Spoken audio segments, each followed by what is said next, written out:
This episode of the CyberWire is made possible in part by SpyCloud. Stolen data circulating on the criminal underground is fuel for data breaches, account takeover, ransomware attacks, and online fraud. Your biggest security risk might be a breach or malware infection outside of your control that leaks the data of your users. SpyCloud constantly recaptures and analyzes new data from the criminal underground, powering solutions that proactively protect over 2 billion employees and consumers worldwide. Learn how to make recaptured data your best defense at spycloud.com/cyberwire. That's spycloud.com/cyberwire.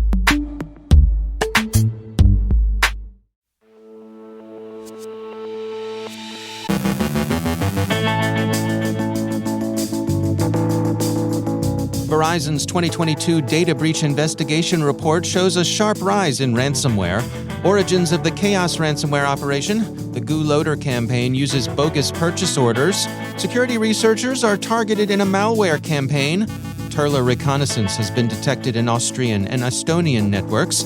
Yelin describes a content moderation fight that may be headed to the Supreme Court. Our guest is Richard Melick from Zimperium to discuss threats to mobile security. And a ransomware group acts like Robin Hood. Or not.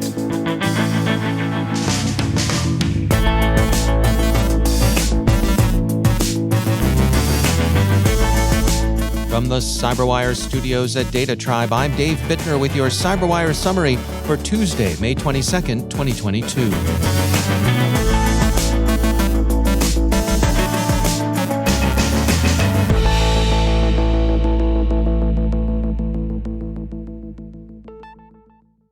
Verizon has published its 2022 data breach investigation report, finding that ransomware rose by 13% last year, a greater increase than the previous 5 years combined.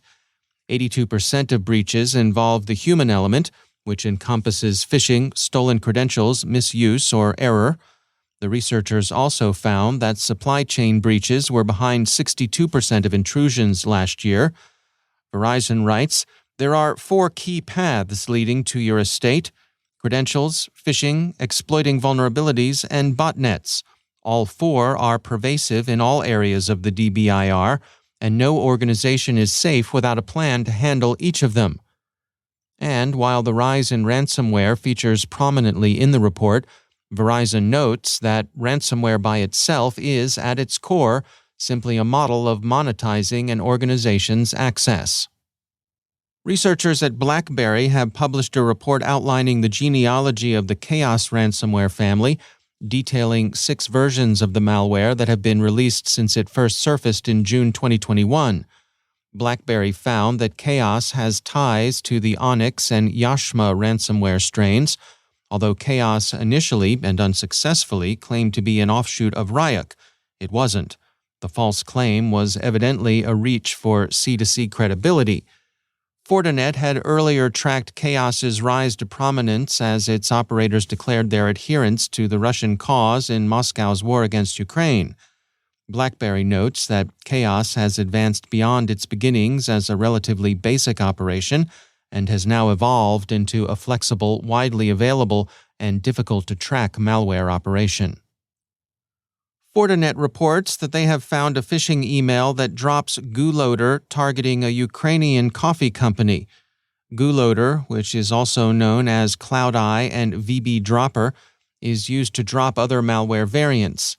The phishing email presented itself as a purchase order from an oil company in Saudi Arabia with a PDF containing an executable for GuLoader. The attack is unique in that it uses the less common Nullsoft Scriptable Install System, NSIS, a script-driven installer authoring tool for Windows, to deploy itself. FortiGuard Labs calls it a medium-severity threat for Windows users. Bleeping Computer reports that security researchers were the target of a threat actor using fake Windows proof-of-concept exploits that infected devices with the Cobalt Strike backdoor. Cobalt Strike is an often abused but legitimate pen testing tool. The threat actor took advantage of recently patched Windows remote code execution vulnerabilities, presenting themselves as a security researcher who used the fix to inspire 2 proof-of-concept exploits for the flaw on GitHub. The exploits were quickly found to be fake.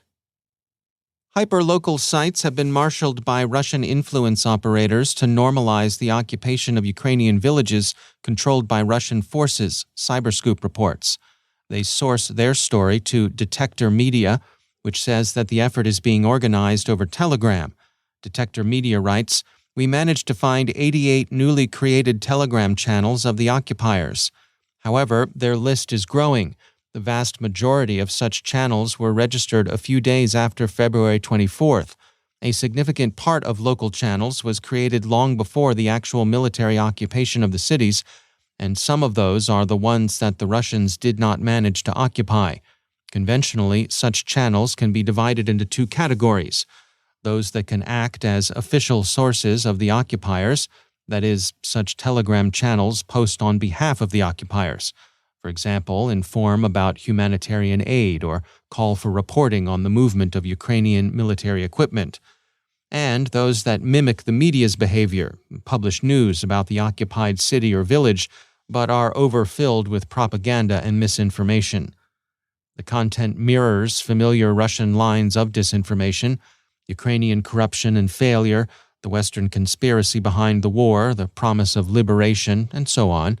The evidence of Russian creation and coordination that Detector Media cites is circumstantial but convincing. Bleeping Computer reports that the Russian threat actor Turla, also known as Snake or Venomous Bear and associated with the FSB, has staged typo squatting domains for use against Austrian and Estonian targets. The activity so far represents a cyber reconnaissance phase of battlespace preparation. It is, as the Sequoia researchers who discovered it say, a phishing campaign. And finally, The Independent describes research by CloudSec that outlines the operations of the Goodwill ransomware group, a gang that, instead of conventional ransom, asks its victims to do something good for the less fortunate. As the threat group's name suggests, and we hasten to say that there's no connection here with the well-known legitimate charity Goodwill, the operators are allegedly interested in promoting social justice rather than conventional financial reasons. The actors suggest that victims perform 3 socially driven activities in exchange for the decryption key: donate new clothes to the homeless, record the action, and post it on social media; take 5 less fortunate children to Domino's, Pizza Hut, or KFC for a treat; take pictures and videos and post them on social media; and provide financial assistance to anyone who needs urgent medical attention but cannot afford it at a nearby hospital, record audio, and share it with the operators. Or so they say. The Independent says it's been unable to determine whether any of those affected have paid it forward or sideways or in whatever direction one pays this kind of ransom.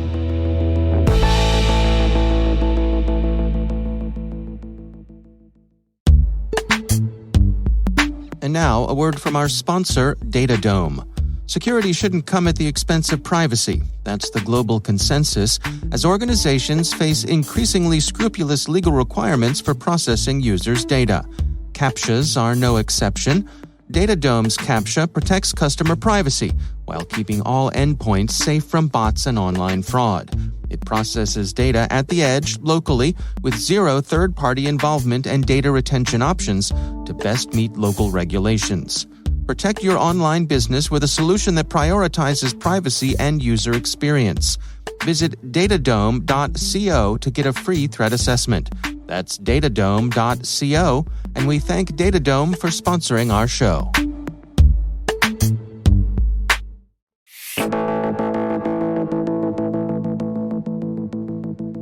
Mobile security platform developer Zimperium recently released the results of their Global Mobile Threat Report, which analyzes the state of mobile security worldwide. For insights on their findings, I checked in with Richard Melick, Director of Threat Reporting at Zimperium. So you have your personal device, which is your personal information, which we should still be securing against. And then there's the corporate provided device, Well, that corporate provided device, the standard operating procedure right now is to deploy out that device with a mobile device management solution installed on it, and that is your quote-unquote security layer. I am here to tell you, you can quote me on this, mobile device management is not security. It is not capable of protecting against phishing. It is barely capable to detect an alert of a jailbroken or compromised device. You can deploy out policies and say what apps are installed and what apps are not. But what if those apps are compromised? What about side loading, where it's not going through the official Play Store, or somebody goes to a compromised website through a phishing link or an email? What if they're connecting into a compromised network? Those security controls do not exist within mobile device management, and that's what is applied towards employee-owned devices.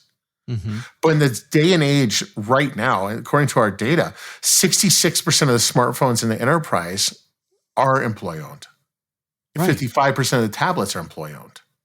So this massive almost 1 in 3, let's just focus on the smartphones, 2 in 3 of the devices connected into enterprises are BYOD. So we're not carrying around 2 devices. That's not happening anymore. You're not deploying out a mobile device management solution onto my personal device. Why? Mm-hmm. Because that's compromising my privacy. Right. I'm not putting my privacy in the hands of somebody I don't know. This is my device. I paid for it. You're not paying the bill, none of that. And I say that even now, if somebody was come to me and say, in order to be employed here, we're going to install mobile device management on your device so we can wipe your device if something was to happen. It's like, absolutely not. I will buy a second device that you can do that to, or we will work something out. But my personal device is my personal device. So now we have that problem. Let's go back to what I originally started off with. Technologically, there's not much of a difference between the iPhone and the MacBook, or the Android devices and a Chromebook, or a Windows device. All these devices are computers. Why are we only applying advanced security solutions to the larger devices that don't fit our pockets when they have access to the exact same data as the mobile device that fits in my pocket? And that's where we need to get to. We need to start going and saying, we need security solutions for the applications and the endpoints that we carry. Does not matter what it is. And it needs to be an advanced solution that understands what a threat is. And this is not a pitch. This is just the idea of, why does my laptop get all the cool security features and my phone does not? But isn't it partially that the mobile operating systems don't allow for this? It allow for what? That's a broad question there, Dave. Well, I mean, they don't allow the security device to have the global access to the device that I think security apps are used to on a desktop computer. Yes and no. So security devices, security applications do not get kernel access. That's where the limitation comes. That's the big difference. And that's fantastic. That's a great security layer. The kernel access is a technological limitation for the traditional approach towards endpoint security on a mobile device. That said, there are the other layers of security that can be implemented, such as phishing protection, network protection, application scanning, and the likes, that can go onto this endpoint, onto this mobile endpoint, and say, okay, you are about to connect to a known malicious network based off multiple vectors of data that's been fed in. Or, hey, this application that you're downloading is a privacy risk. Here's why. That link you're about to click on is going to go to a compromised website, or is going to try to collect your information or sideload an application. There are other ways to protect the mobile ecosystems against the threats that are different in some ways than traditional security, but also very similar. Artificial intelligence still exists for the mobile ecosystems. The idea of what does a threat look like in a mathematical terms can be applied towards application scanning and phishing protection, or network scans and man-in-the-middle attacks. So there is those software controls that can be installed in the iOS and Android ecosystems, but that idea, though, is that it's not the exact same as the traditional space. Based on the information that you've gathered here for this report, what are the take-homes? I mean, what do you want people to come away from reading this report to? What's the action item here? Take-home is that the mobile security space is one that we do not need to be dismissing. What we have are devices that have been forgotten about or accepted in their current state for so long. We have to start re-educating the market. And this report, I hope, is the start of that re-education as we start to build up towards the larger conversation of addressing the full attack surface of everybody from the SMBs all the way up to the large enterprises. The trends do not lie. The data does not lie. The vulnerabilities, the exploits, the attacks, the trends, the human element that we have all trained against on the traditional desktops, the traditional endpoints, are still applicable on the mobile devices. That's Richard Melick from Zimperium.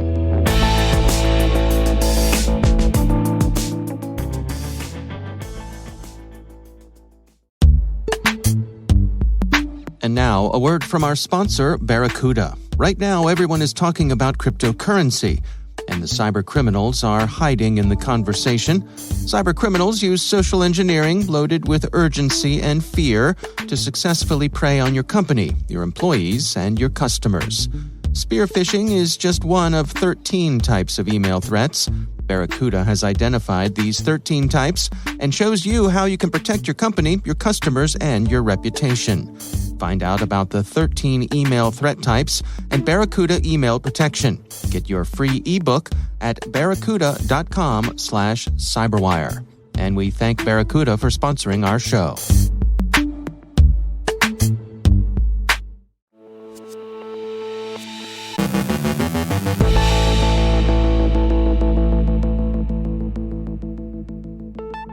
And joining me once again is Ben Yelin. He's from the University of Maryland Center for Health and Homeland Security and also my co-host over on the Caveat podcast. Hello, Ben. Good to be with you, Dave. So over on Caveat, over the course of the past couple of weeks, actually, we have been tracking some interesting court decisions coming out of Texas and Florida. And these two decisions may be on a collision course here. They have some policy implications for those of us in cyber. Can you give us the rundown? What's going on here, Ben? Sure. So we have two separate state statutes that are very similar, one in the state of Texas and one in the state of Florida. The basic idea behind these statutes is to regulate content moderation among big tech platforms. So there's this general allegation that the tech platforms are biased against particularly people with a conservative ideology. So what these laws say is it is illegal in the state of Texas to make any content moderation decisions that are biased in terms of their viewpoint or are biased in terms of their politically biased or ideologically biased in terms of their viewpoint. So Texas passed a law first. It's House Bill 20. And a district court, so the lowest level of federal court, held that that law was unconstitutional. Basically what they said is companies like Twitter and Meta and whomever have their own First Amendment free speech rights. They have the right to make content moderation decisions. And in the name of trying to foster free speech, what these state legislatures have actually done is restrict the free speech rights of this private entity, these tech companies. I see. So that was the district court decision in Texas. That was appealed by the state of Texas to the Fifth Circuit Court of Appeals, and they vacated the district court decision, meaning they superseded it. And as a result, the Texas law is now in place. It is illegal in the state of Texas currently to have viewpoint discrimination in one's content moderation decisions. This was a big surprise. We didn't get much from the Fifth Circuit in terms of its reasoning.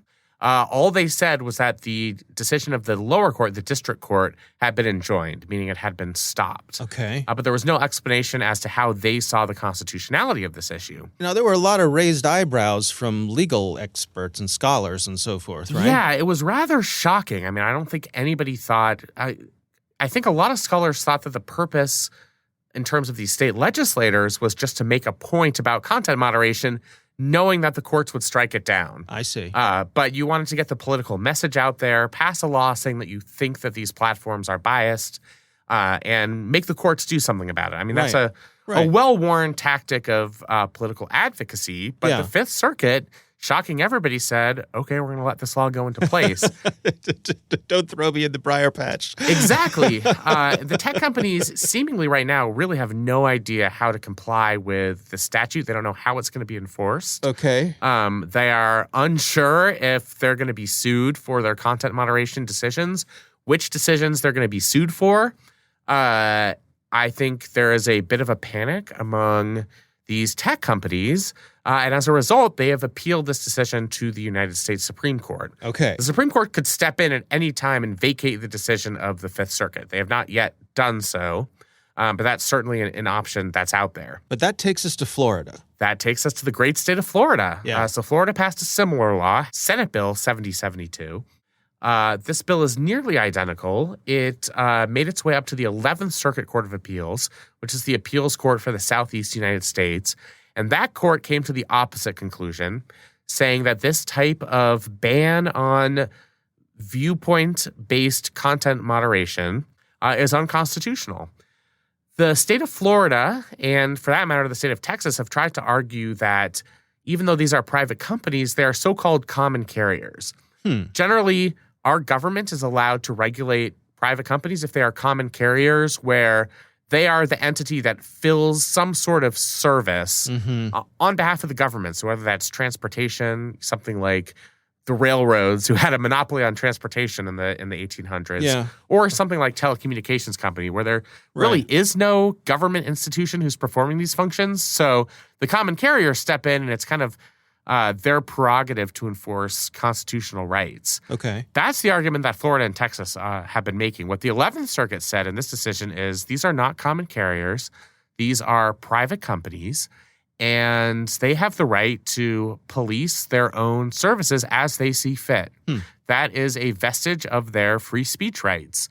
Content moderation itself is a form of free speech. And one really interesting element of this decision was the fact that critics can even claim that they're being discriminated against by social media platforms. The fact that Florida legislators can do that is evidence itself that the companies are First Amendment speakers in terms of how our Constitution works. One CNN reporter who was reviewing this decision called it the judicial equivalent of pointing out a, quote, self-own, which I thought was very well put. So this could be on its way to the Supreme Court then? Absolutely. So I think we are on a collision course here. We have two judicial circuits who have come to opposite conclusions as to the constitutionality of these types of laws. I don't believe Florida and Texas are going to be the only states who try some type of regulation on big tech content moderation. So we might see more cases like this. And because we have a disagreement among circuits, I think it's very likely that this is an issue that's going to make its way to the Supreme Court. Now, they could weigh in at any time and say the Fifth Circuit went over its skis, and that decision is going to be vacated. The district court decision would go back into effect, and the law would no longer be in effect. Or they could hear either of these cases on the merits. And I think we might see that next year. There might be oral arguments where we have a discussion about whether these platforms have, as private actors, a constitutional right to free speech, or whether they can be regulated like common carriers. All we know so far from the Supreme Court is that one justice, Justice Thomas, has at least entertained the idea that big tech companies can be considered common carriers and can be subject to this type of regulation. We don't really know how the other 8 justices feel on this issue, although I will say that Justice Thomas is part of the ideological majority on the Supreme Court, so it's certainly not out of the question that the Fifth Circuit holding on this would prevail. So we are in limbo, but I do think this is headed to some sort of final resolution of the Supreme Court. All right, stay tuned. Ben Yelin, thanks for joining us. Thank you.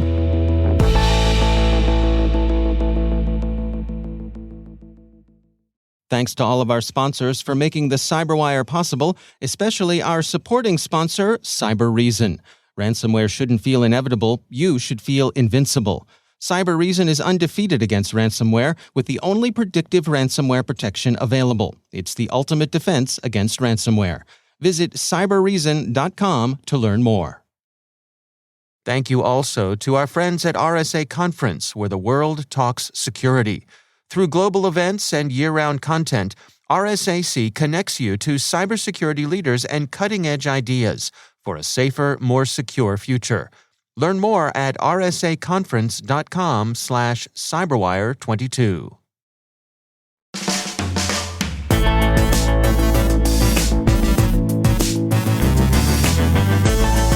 And that's the CyberWire. For links to all of today's stories, check out our daily briefing at thecyberwire.com. The CyberWire podcast is proudly produced in Maryland out of the startup studios of Data Tribe, where they're co-building the next generation of cybersecurity teams and technologies. Our amazing CyberWire team is Rachel Gelfand, Liz Irvin, Elliot Peltzman, Trey Hester, Brandon Karpf, Eliana White, Peru Prakash, Justin Sabi, Tim Nodar, Joe Kerrigan, Carol Terrio, Ben Yelin, Nick Valecki, Gina Johnson, Bennett Moe, Chris Russell, John Petrick, Jennifer Iben, Rick Howard, Peter Kilpie, and I'm Dave Bittner. Thanks for listening. We'll see you back here tomorrow.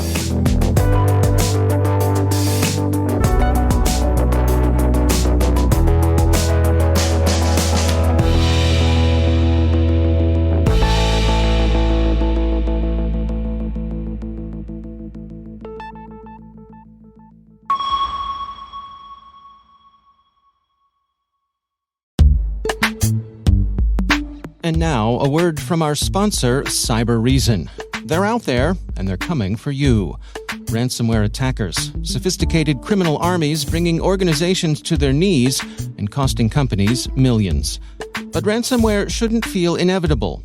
You should feel invincible. CyberReason is undefeated in the fight against ransomware with the only predictive ransomware protection available, automatically stopping attacks before encryption and empowering security teams with full visibility. It's the ultimate protection against ransomware, an AI-powered defense that defeats ransomware at every stage of the attack, stopping today's threats and ready for tomorrow's. True cyber defense designed for true defenders. Because ransomware won't define this era, those who defeat it will. Visit cyberreason.com to learn more. That's CYBEREASON.com. And we thank CyberReason for sponsoring our show.